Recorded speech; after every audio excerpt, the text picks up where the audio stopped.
Average student का confidence कब ऊपर आएगा? जब वो पूरा पोर्शन गो थ्रू कर लेगा, जब वो पूरा पोर्शन में टफ पॉइंट्स को मैंने नोट कर लिया है, लास्ट मोमेंट पे रिवाइज करने के लिए अगर मैंने ये सब चीजें एक्स वाई जेड ये 20 100 50 पॉइंट्स मैंने पढ़ लिए, तो मुझे कॉन्फिडेंस आ जाएगा, क्योंकि सारे डिफिकल्ट पॉइंट्स मैंने लास्ट मोमेंट के लिए रिवाइज करने के लिए बना के रखे हुए हैं। उसके अलावा जो सारी चीजें मैंने ऑलरेडी सॉल्व करके रखी है। इंपॉर्टेंट क्या होता है, सारे लास्ट मोमेंट पे जो पॉइंट्स है थियोरिटिकल जो होते हैं कि भाई जो चीजें आपको थ्योरी में आएंगी वो सारी चीजें आपको रिवाइज करनी है, वो तो उसमें तो आपको कोई कोई एक्सेप्शन नहीं है। और प्रैक्टिकल चीजें जो होती है वो आपको एटलीस्ट जब आप फर्स्ट रीडिंग कर रहे हो तो आपको हाथों से सॉल्व करना है हर एक सम। जो भी प्रैक्टिकल चीजें होती है जैसे अकाउंट्स हो गया, कॉस्टिंग हो गया, फाइनेंस मैनेजमेंट हो गया, मुझे इन्हीं चीजों का बताया तो मैं आपको वही चीजें बता रहा हूँ कि भाई ये सारी चीजें जो प्रैक्टिकल आते हैं सम 10 मार्क का 20 मार्क का, ये सब आपको हाथों से सॉल्व करना है। मैं ये नहीं बोल रहा कि आपको बैलेंस शीट टैली करनी है, लेकिन आपको सारे एंट्रीज कैसे पास होती है, सारे एडजस्टमेंट्स के इफेक्ट्स कैसे होते हैं वो आपको पता होना चाहिए। आपको हाथों से करना है एटलीस्ट एक बार एग्जाम में बैठने से पहले। और वो ऐसे नहीं, वो ऑडिट नहीं करना है आपको, कि बहुत सारे लोग ऐसे होते हैं कि जिनके पास टाइम नहीं होता है, उनको फटाफट पोर्शन करना है, वो सिर्फ सम्स को देख कर निकलते हैं। हाँ ठीक है, एडजस्टमेंट ऐसे होता है ऐसे होता है, मैंने देख लिया, मैंने याद कर लिया, मैंने रट्टा मार लिया। रट्टे से चीजें याद नहीं होती। You should know the why of everything.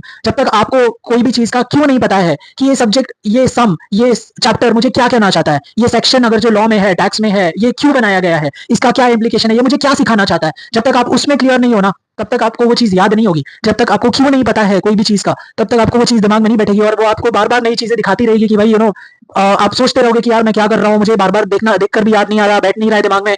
आप अगर रटोगे, रटोफिकेशन से कुछ नहीं होगा। इंपॉर्टेंट ये है कि आप काम माइंड से, शांत दिमाग से आप समझने की कोशिश करो कि क्या चीज आपके लिए वर्क कर रही है। ऐसा हो ही सकता है कि सेकंड रीडिंग थर्ड रीडिंग में भी आपको नया जैसा ही लगेगा पूरा पोर्शन, तो उसके लिए भी एक्सेप्टेंस रहना चाहिए हमारे दिमाग में। लेकिन हमें गिव अप नहीं करना है, दैट इज मोर इंपॉर्टेंट, कि मुझे करना है। थर्ड रीडिंग में नया लग रहा है मुझे, फोर्थ रीडिंग में नया लग रहा है पोर्शन, तो भी चलेगा, कोई बात नहीं। मैंने कोशिश तो कर रहा हूं ना कि 4 बार मैंने पोर्शन को कवर करने की कोशिश की है। हर रीडिंग में अगर आप 80% भी कवर कर रहे हो डेडलाइंस के हिसाब से, तो भी ठीक है। मेरा 80% ही एग्जीक्यूट हो रहा है टाइम टेबल, तो भी बहुत बढ़िया है। फेलियर अगर मेरा टाइम टेबल भी उससे तो बेटर है ना कि मैं बिना प्लान के चल रहा हूँ। अगर मैं बिना प्लान के सिर्फ एक रीडिंग में एग्जाम दे रहा हूँ तो फिर तो वो गलत ही है ना।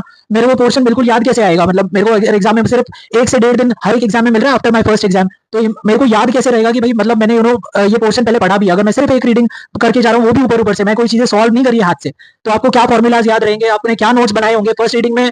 मुझे नहीं लगता कि इफेक्टिवली लास्ट मोमेंट के लिए आप नोट्स बना पाओगे। जब आप सेकंड थर्ड रीडिंग करोगे ना, तब आप एक्चुअली लास्ट मोमेंट के नोट्स बनाओगे, जो आपको एक्चुअली लास्ट डे पर काम आएंगे। So that is most important for you कि वो नोट्स बनते रहने चाहिए, लास्ट डे तक नोट्स बनेंगे, लास्ट आवर तक भी बनेंगे। You should be prepared for it कि भाई ठीक है, मेरे फर्स्ट अटेम्प्ट में मैं सारी चीजें कवर करने की पूरी कोशिश करूंगा और मैं कुछ भी छोड़कर नहीं जाऊंगा। ये आपका अपने आप से प्रॉमिस होना चाहिए, उसी प्रॉमिस पे आपको चलते रहना है आखिरी टाइम तक।